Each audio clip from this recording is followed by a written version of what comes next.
Hi, it's Rebecca. Today I want to talk to you about waking up.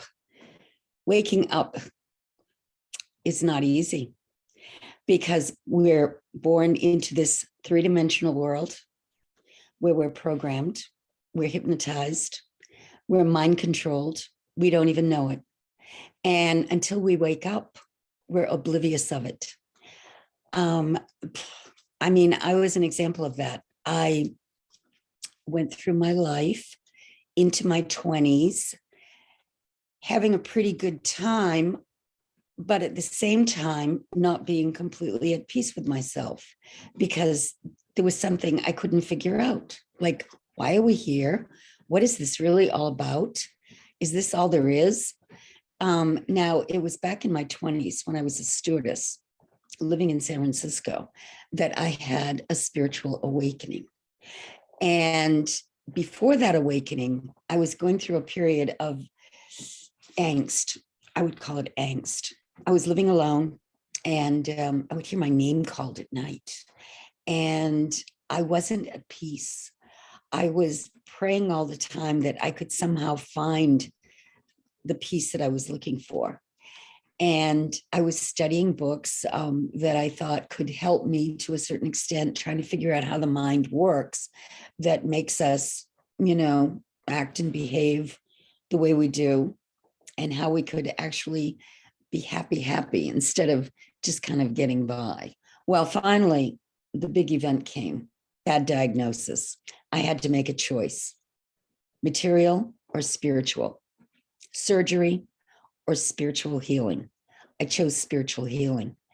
I knew enough about how the mind works by studying, the law of attraction and the art of creative visualization up to that point in my life, where I knew that if you thought a certain way, things would happen. You would attract into your experience things that you were thinking about. I could see it clearly, the connection. It was like magic. So I thought, there's got to be a way that you can heal your body if your mind is that powerful that you can attract things.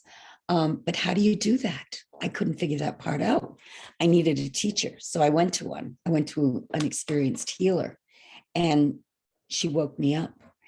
She woke me up by just very simply explaining to me that perfect health was my birthright.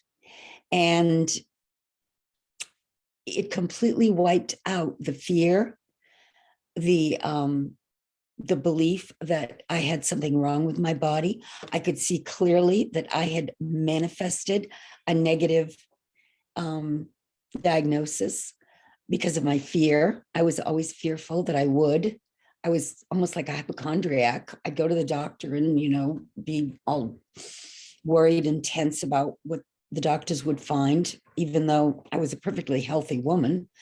But I'd been programmed to believe that you just never know. Something can come out of nowhere and zap you. And I had that belief. And sure enough, it manifested. Well, when she very simply shifted my thought from the belief that I was a sick mortal to I was the perfect child of God and perfect health was my birthright, I was ready to hear it. And I totally got it. And my belief of being ill, having a problem, shifted to perfect health. And I was instantaneously healed. Every cell in my body changed. I would even go so far as to say, I became free. I just transformed in that instant from a fearful mortal to a free, divinely connected human who no longer had a fear of her body. And I was able to walk out of her office a new person. And after that, I have to admit, I've never really had a fear of my body. I learned I am not my body. I am not my mind, and neither are you. We're just hypnotized into believing that we are. And once we free ourselves, it's for eternity. We don't have to be walking around anymore in a trance.